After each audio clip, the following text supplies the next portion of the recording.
حمد برائے 10ویں جماعت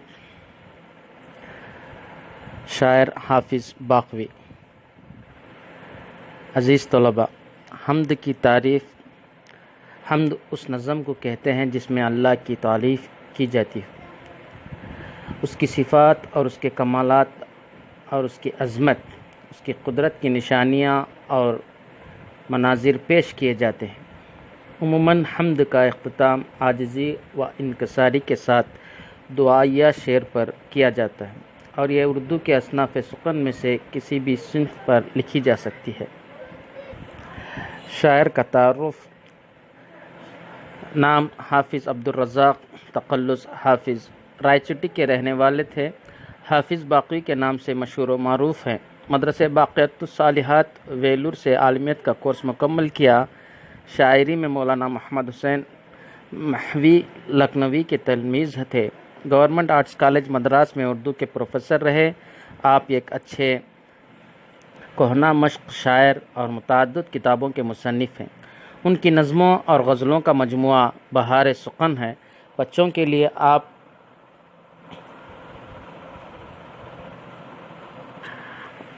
لیے آپ نے شاعری کے کئی مجموعے شائع کیے ہیں، جن میں پھلواری، ننھے پھول، نئی کلیاں اور چاند تارے بہت مقبول ہوئے۔ اس لیے بجا طور پر آپ بچوں کے شاعر مانے جاتے ہیں۔ آپ کی ایک منظوم سیرت قمر نامہ اسلام کے نام سے موجود ہے۔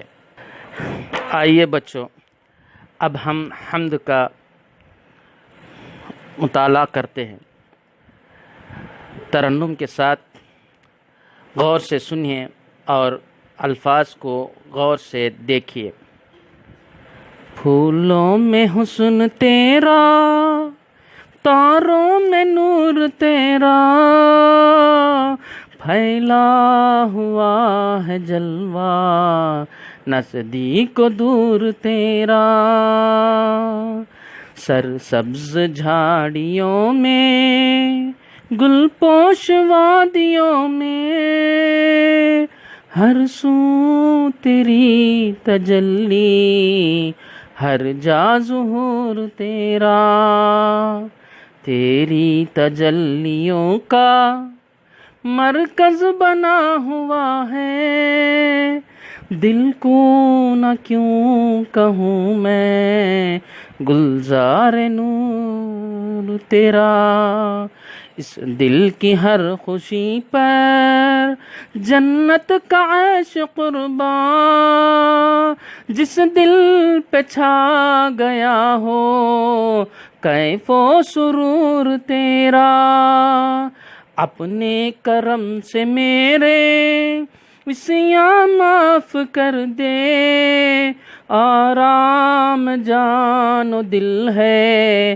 نام غفور تیرا، حاضر ہوں تیرے آگے سب شاہ دست بستہ، تخت شہی بچھے جب روزے نشور تیرا، تیرے کرم کے صدقے دیتا ہے دل گواہی، حافظ پہ فضل ہوگا یا رب ضرور تیرا۔ عزیز طلباء، اس حمد کے پہلے 5 اشعار زبانی یاد کرنے کے ہیں، لہٰذا بغور مطالعہ کرتے ہوئے ترنم کے ساتھ نظم کو یاد کریں۔ اب آئیے اس نظم کو ہم اچھی طرح سمجھتے ہیں۔ بغور سنیے۔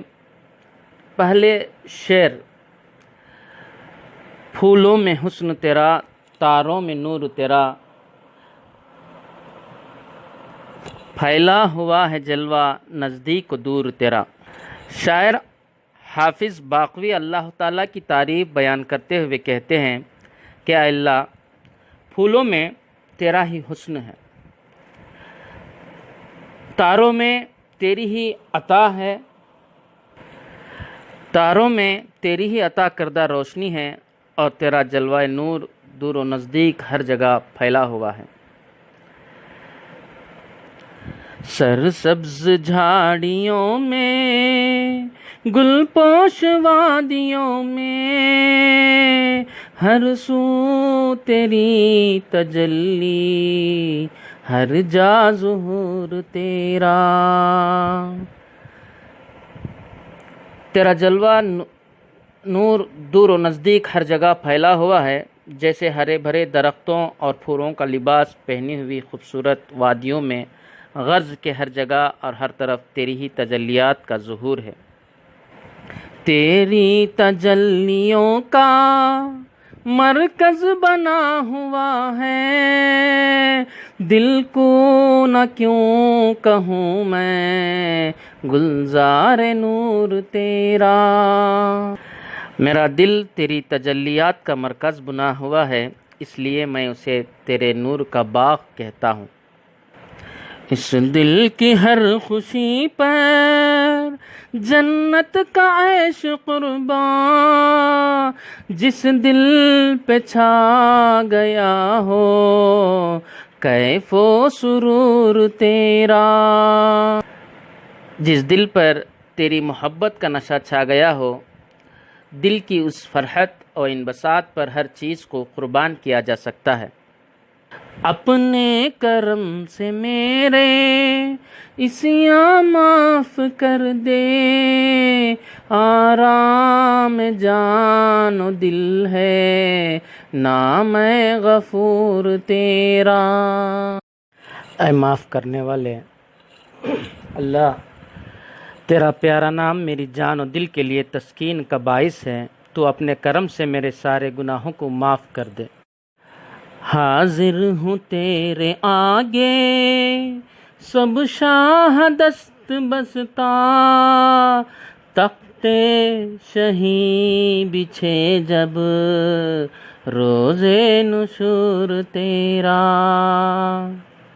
اے اللہ، قیامت کے دن جب تو پوری عظمت و قدرت کے ساتھ اپنے عرش پر جلوہ افروز ہوگا، اس دن دنیا کے سارے بادشاہ ہاتھ باندھے ہوئے با ادب کھڑے ہوں گے۔ تیرے کرم کے صدقے دیتا ہے دل گواہی، حافظ پہ فضل ہوگا یا رب ضرور تیرا۔ اے اللہ، تیری مہربانی کے طفیل شاعر کا دل گواہی دیتا ہے کہ اس پر ضرور فضل و کرم ہوگا۔ عزیز طلباء، یہ رہا اس نظم کا خلاصہ۔ اب مختصراً اس نظم کے موضوع کو کچھ آسان طریقے سے سمجھ لیتے ہیں۔ غور کیجئے۔ شاعر کہہ رہے ہیں، اے اللہ، پھولوں میں تیرا حسن ہے اور تاروں میں تیرا ہی نور ہے۔ پھولوں کی وہ خوبصورتی اور تاروں کی وہ چمک سے اللہ کی قدرت ظاہر ہو رہی ہے، اور اللہ تعالیٰ کا جلوہ نزدیک بھی دکھائی دے رہا ہے اور دور بھی۔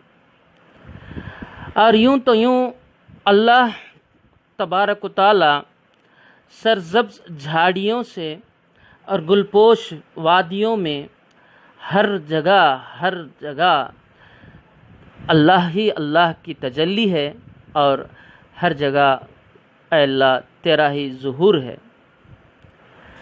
اور یہ دل تیری تجلیوں کا مرکز بنا ہوا ہے، اسی لیے میں اپنے دل کو گلزار نور کہہ رہا ہوں۔ اس دل کی ہر خوشی کے لیے، اس دل کی ہر خوشی پر جنت کا عیش قربان ہو جاتا ہے، جس دل پہ چھا گیا ہو کیف و سرور تیرا۔ جس دل میں اللہ کی وحدانیت، اس کی محبت، اس کی الفت بیٹھ گئی ہو، اس دل کا کیا ہی کہنا۔ اور اللہ اپنے کرم سے میرے عصیاں گناہ معاف کر دے، اور تو غفور ہے، تیرا نام ہی معاف کرنے والا ہے، اور تو معافی کو پسند کرتا ہے۔ اور عزیز طلباء، اسی غفور کے ساتھ غفور لفظ پر ایک دعا یاد آتی ہے جو شب قدر میں کثرت سے پڑھنے کے لیے اللہ کے نبی صلی اللہ علیہ وسلم نے فرمایا تھا، اللہم انکا عفو تحب العفو فاعف عنی۔ اے اللہ، تو معافی کو پسند کرتا ہے، معافی چاہنے والوں کو معاف کرتا ہے، تو میری معافی کو، میرے گناہوں کو درگزر فرما دے۔ تو اے اللہ کے نبی نے بھی فرمایا ہے کہ اپنے گناہوں کو معافی چاہنے والے بندے کو اللہ تعالیٰ بہت پسند کرتا ہے۔ تو ہمیں چاہیے کہ اللہ کے نزدیک گڑ گڑا کر ہم اپنی غلطیوں کی معافی چاہنے لگیں۔ جب کبھی بھی ہم سے غلطی سرزد ہو جائے، غلطی ہو جائے، کچھ گناہ کے کام ہو جائیں، تو اللہ سے رجوع ہو کر معافی مانگنی چاہیے۔ اب آخر میں حاضر ہوں تیرے آگے سب شاہ دست بستہ۔ دیکھیے، اللہ کے آگے ہر بندہ، چاہے وہ بادشاہ ہو یا امیر ہو یا غریب ہو، ہر کوئی دست بستہ ہاتھ باندھے کھڑے ہو جائے گا۔ یہ وہ موقع ہے جب حشر کے میدان میں سارے بادشاہ اور امیر و غریب، ہر کوئی بڑا چھوٹا، گورا کالا، ہر کوئی باادب کھڑا ہوگا، اور اے اللہ تیرے کرم کے صدقے یہ دل، میرا شاعر کا دل گواہی دے رہا ہے کہ اس پر، شاعر پر ضرور فضل کرم ہوگا۔ تو عزیز طلبہ، یہ تھا مختصر سا خلاصہ، اور آئیے اب ہم الفاظ معنی پر غور کرتے ہیں۔ آپ کے سامنے حسن ہے۔ حسن کے معنی ہیں خوبصورتی، بیوٹیفل، اور جلوہ یعنی سامنے آنا، دیدار ہونا یا نور کا جھلکنا۔ گل پوش، پھولوں کا لباس پہنے ہوئے، گل یعنی پھول، پوش پہننا، ہر سو ہر طرف، عیش، آرام، راحت، اسیاں، گناہ، جرم، خطا۔ شاہ کے معنی ہیں بادشاہ، تخت شاہی، شاہی تخت ہے، صدقے، طفیل، فضل، مہربانی یا لطف کہیے، یا رب، اے پالنے والے یعنی اللہ۔ نور روشنی ہے، چمک بھی ہے اس کے معنی میں، سرسبز، ہرا بھرا۔ تجلی، ظاہر ہونا، چمک، روشنی، اور گلزار نور، نور کا باغ ہے۔ کیف و سرور، نشہ ہے، فرحت و انبساط ہے، خوشی ہے۔ غفور، بہت زیادہ بخشنے والا، مراد اللہ تعالیٰ۔ دست بستہ، ہاتھ باندھے ہوئے۔ روز نشور، مردوں کا زندہ ہو کر اٹھنے کا دن، یوم قیامت۔ کرم، مہربانی، بخشش۔ وادی، گھاٹی، دو پہاڑوں کے درمیان کی زمین۔ یا رب، اے پالنے والے یعنی اللہ۔ اب آئیے ازداد پر غور کیجیے۔ حسن، خبا، نزدیک، دور، جنت، دوزخ، حاضر، غائب، نور، ظلمت، خوشی، غم، عیش، تکلیف۔ اچھا بچوں، اب آؤ واحد اور جمع پر غور کرتے ہیں۔ نور کی جمع انوار، جھاڑی کی جمع جھاڑیاں، خوشی، خوشیاں، صدقہ، صدقے، جلوہ، جلوے، تجلی، تجلیات، فضل، افضال۔ ذرا خالی جگہ بھرتی کیجیے، پر غور کیجیے۔ پھولوں میں حسن تیرا، تو اس خالی جگہ میں تاروں میں نور تیرا۔ دوسرا نمبر، پھیلا ہوا ہے جلوہ، پھیلا ہوا ہے جلوہ، نزدیک و دور تیرا۔ تیسرے نمبر، اس دل کی ہر خوشی پر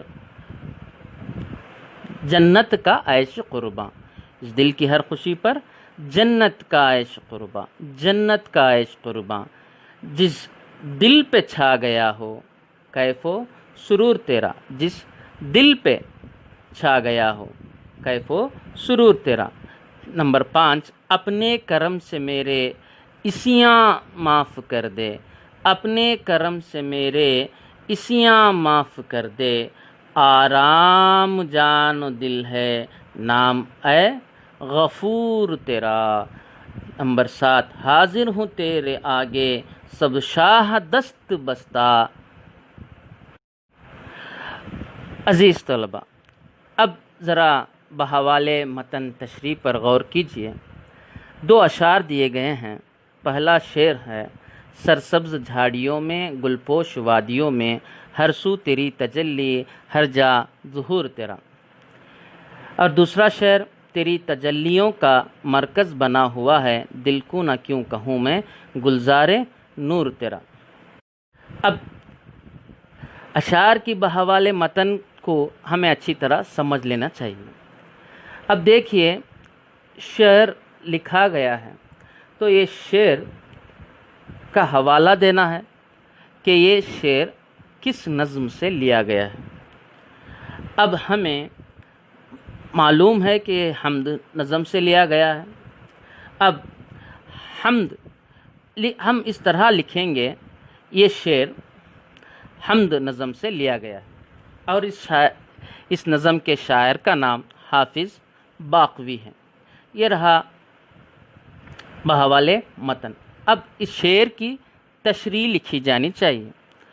اب دیکھیے، تشریح آپ نے پہلے ہی دیکھی ہے، سنا ہے، اب اس پر غور کریں گے تو ہمیں بات پوری طرح معلوم ہو جائے گی۔ شعر کی تشریح کچھ اس طرح ہو، جیسے ہرے بھرے درختوں اور پھولوں کا لباس پہنے ہوئی خوبصورت وادیوں میں غز کے ہر جگہ اور ہر طرف تیری ہی تجلیات کا ظہور ہے۔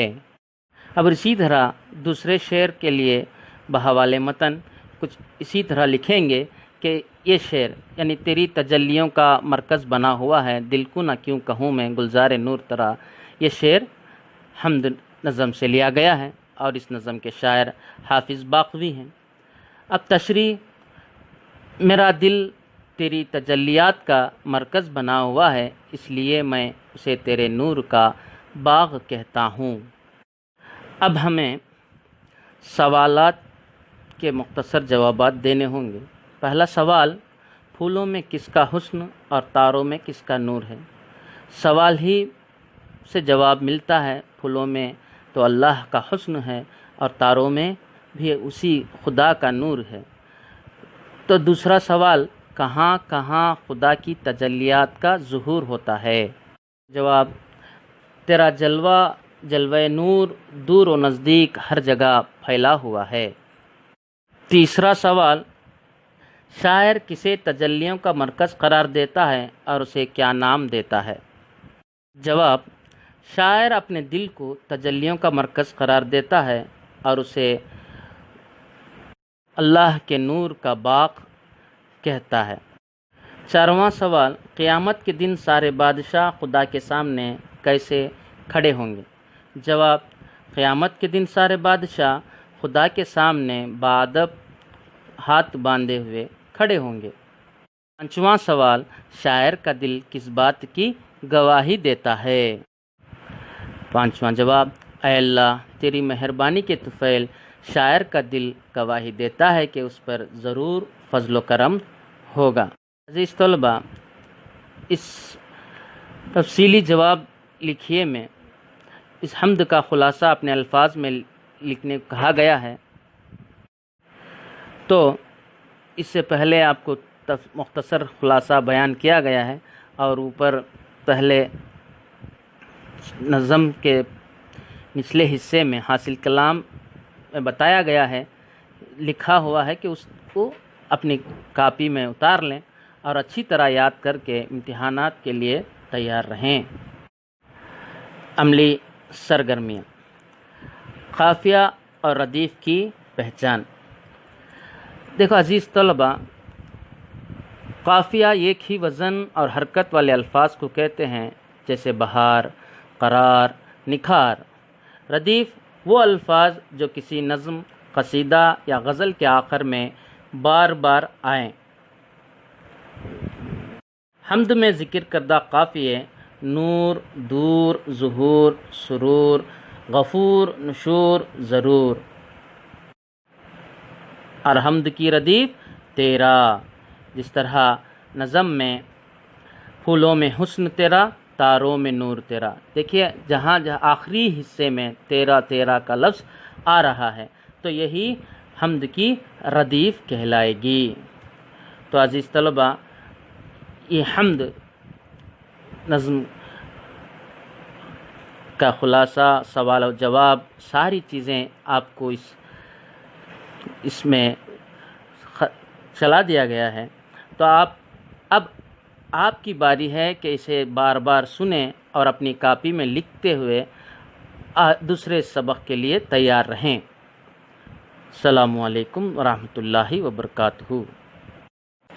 حمد برائے 10ویں جماعت، شاعر حافظ باقوی۔ عزیز طلباء، حمد کی تعریف، حمد اس نظم کو کہتے ہیں جس میں اللہ کی تعریف کی جاتی ہے، اس کی صفات اور اس کے کمالات اور اس کی عظمت، اس کی قدرت کی نشانیاں اور مناظر پیش کیے جاتے ہیں۔ عموماً حمد کا اختتام عاجزی و انکساری کے ساتھ دعائیہ شعر پر کیا جاتا ہے، اور یہ اردو کے اصناف سخن میں سے کسی بھی صنف پر لکھی جا سکتی ہے۔ شاعر کا تعارف، نام حافظ عبدالرزاق تقلص حافظ، رائے چٹی کے رہنے والے تھے۔ حافظ باقوی کے نام سے مشہور و معروف ہیں۔ مدرسہ باقیت الصالحات ویلور سے عالمیت کا کورس مکمل کیا۔ شاعری میں مولانا محمد حسین محوی لکھنوی کے تلمیذ تھے۔ گورنمنٹ آرٹس کالج مدراس میں اردو کے پروفیسر رہے۔ آپ ایک اچھے کہنہ مشق شاعر اور متعدد کتابوں کے مصنف ہیں۔